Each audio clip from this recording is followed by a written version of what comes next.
जो हरियाणा में पिछले 2-4 दिन में गतिविधियां बदली उसके बारे में था। सबसे पहला तो एजेंडा यही था कि भारतीय जनता पार्टी का जेजेपी से समझौता टूट गया। मेन कारण ये रहा कि भारतीय जनता पार्टी का ये फैसला था कि हम 10 की 10 लोकसभा पर चुनाव लड़ेंगे।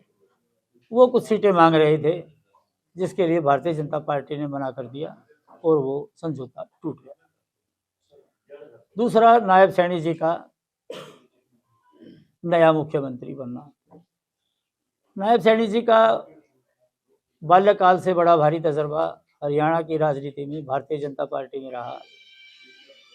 सबसे पहले वो अम्बाड़ा के जिला अध्यक्ष बने और उसके बाद हरियाणा में जब माननीय मनोहर लाल जी संगठन मंत्री थे तो उनके सहयोगी के रूप में उन्होंने कार्य किया, या मैं यूं कहूं कि उन्होंने उनके साथ रहकर राजनीति के गुर सीखे और ईमानदारी की वो छाप जिसके लिए माननीय मनोहर लाल जी जाने चाहते हैं। ये क्या जरूरत हो गई कि आपको बीजेपी के साथ गठबंधन करना पड़ा? 4.5 साल बाद आप लोगों को याद आई? 4.5 साल के बाद याद नहीं आई। सवाल इस बात का था कि 10 की 10 हम पार्लियामेंट की सीट लड़ना चाहते थे और वो चाहते थे कि उनको सीट दें। राष्ट्र का ये फैसला था कि ये ऐसा कोई समझौता नहीं हुआ था कि इनको पार्लियामेंट की सीट में हम कोई सीट देंगे, तो उस पर समझौता टूट गया। वो इस बात पे नहीं माने। मंत्री एकदम से बदलना क्या फिर मजबूरी होगी? इतनी बड़ी विश्व की पार्टी है और सबसे बड़े आपके 10 की 10 लोकसभा सीट है, सरकार आपकी थी, तो इसमें क्या कार्ड खेल रहा है? परिवर्तन कुदरत का नियम है, समय समय पर परिवर्तन होते रहते हैं। तो इसमें परिवर्तन ऐसे टाइम पे हो गया कि जब चुनाव नजदीक थे, कई तरह के सर्वे किए गए, कई तरह की नीतियां बनाई गई। इसके पीछे भी अपनी एक नीति है कि दूसरा नया आदमी आएगा, नए आदमी के लिए भी जगह खोली गई है। लोगों को ये पता लगे कि भारतीय जनता पार्टी की किसी की विपोती नहीं कि आज मैं बन गया तो कल मेरा बेटा बनेगा, कल मेरा पोता बनेगा, कि वो पक्का नहीं है। कोई भी आदमी यहाँ अपने मेहनत के दम पर, अपनी अकल के दम पर मुख्यमंत्री बन सकता है। तो उसी पद्धति में नायब सिंह सैनी जी को बना दिया। जैसे मैंने बताया कि वो उनके सहयोगी रहे, उनसे सब कुछ सीखा। जनता का विश्वास तो एकदम से तो हुआ ना जेजेपी पर ना बीजेपी, इसका नुकसान नहीं होगा? नहीं, कोई नुकसान नहीं होगा, इसका फायदा होगा, क्योंकि भारतीय जनता पार्टी ने इस बात का तय किया था, लोगों को बताया था कि हम 10 की 10 पार्लियामेंट की सीट लड़ेंगे।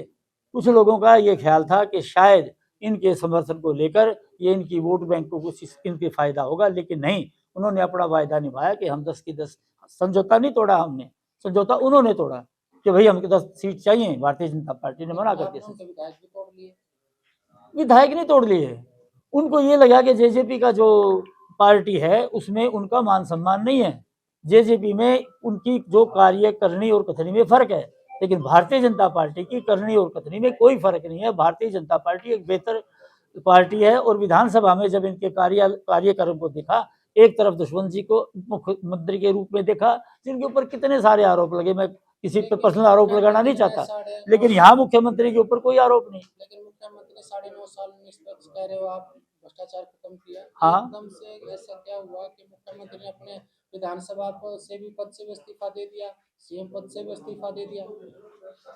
विधानसभा जब वो चीफ मिनिस्टर नहीं रहे तो उन्होंने एक विधानसभा, मुख्य नायब सैनी जी को विधानसभा कोई चाहिए थी चुनाव लड़ने के लिए, उन्होंने अपनी खाली कर दी कि आप आओ और यहाँ से लड़ो, मैं आपको ऑफर करता हूँ। इसमें क्या बुरी बात है? कोई ना कोई विधानसभा तो चाहिए ना, किसी ना किसी को इस्तीफा देना पड़ता।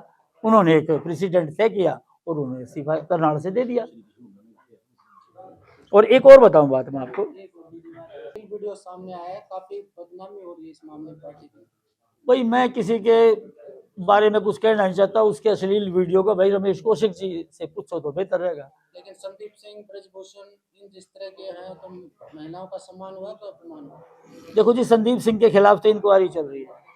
रही बात ब्रजभूषण की, उसको टिकट नहीं दिया गया। अगर उनको टिकट देते तो आपका मुद्दा जायज था, तो पार्टी ने उनको सजा दे दी, उनको टिकट नहीं दी। रमेश कौशिक के बारे में मुझे नहीं पता ना, मैंने वो वीडियो देखा। और बात रही उनके अश्लील वीडियो की, तो जैसा वो उन्होंने बुरा अगर उन्होंने किया है तो भाई वो अपना देखें, उसकी बात उनसे पूछ लेना।